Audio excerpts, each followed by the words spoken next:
PTV, Telebisyon ng Bayan.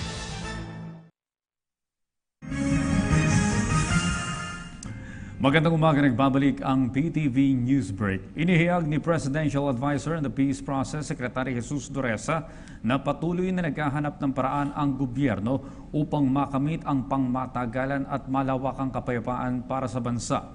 Ayon kay Dureza, naging positibo ang kinalabasan ng pagpupulong ni Pangulong Rodrigo Duterte kasama ang mga kinatawan ng pamahalaan sa usapang pangkapayapaan.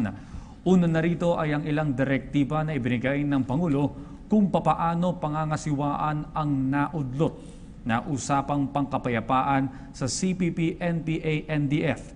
Dagdag pa ng kalihim, pangungunahan din mismo ng Pangulo ang muling paglulunsad ng Comprehensive Agreement on the Bangsamoro sa lungsod ng Davao sa Biyernes, Pebrero 24. Ipinagutos naman ng Pangulo na patuloy na makipag-ugnayan sa iba't ibang stakeholders para sa pagbuo ng reform agenda na makatutulong upang makamit ang target na magkaroon ng federal system sa bansa.